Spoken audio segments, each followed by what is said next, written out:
To you all, I am Dr. C. Muthukumar, Head in the Department of Chemistry, JJ College of Arts and Science, Pudukottai. Today we are going to see about polysaccharides in carbohydrates.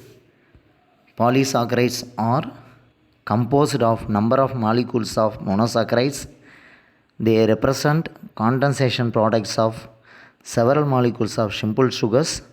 They possess high molecular weight and form colloidal solution. The important polysaccharides are starch, glycogen, dextrins and cellulose. Now we will see about starch. This is a storage form of carbohydrate present in plants, being abundantly found in roots, tubers, stem, vegetables, fruits and cereals. The bulk of our diet, which consists mainly of rice, wheat and vegetables, is a good source of starch. Starch occurs in the form of grains which may be spherical or oval in shape. Microscopically, the starch grains are found to differ in size and shape according to their sources. Generally, they appear to consist of concentric rings with a hilum in center.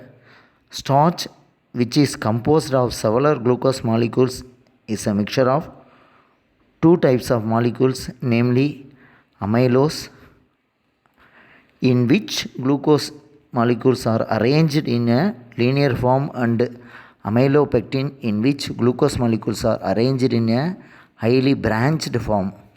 Amylose forms a for inner portion of the starch grain and is soluble in water. Amylopectin forms the outer converting of the starch grain and is soluble in water.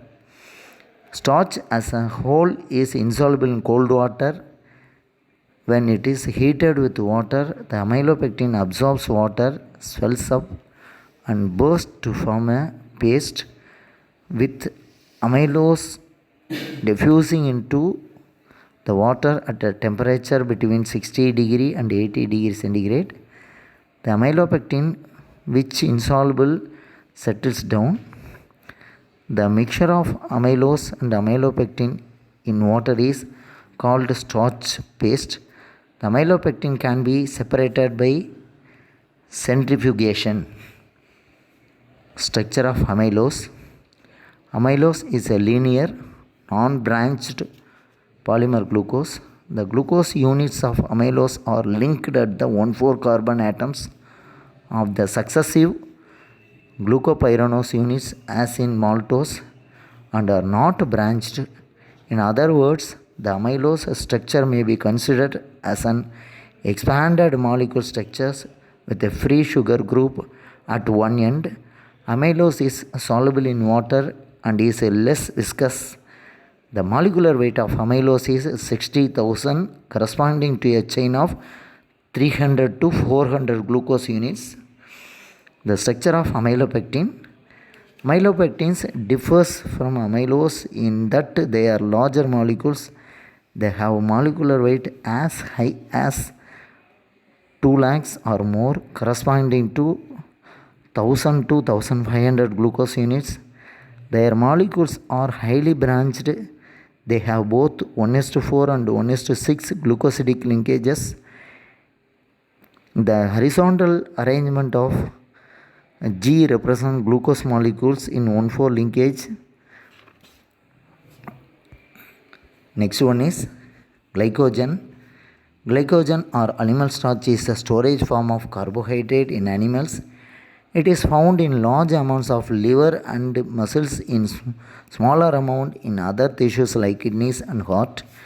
Glycogen plays an important role in the metabolism of carbohydrate. Glycogen is broken down to glucose, which passes into the bloodstream to form blood glucose if necessary. Muscle glycogen breaks down during muscle contraction to supply energy for concentration. It does not form blood glucose. The structure of glycogen is polysaccharide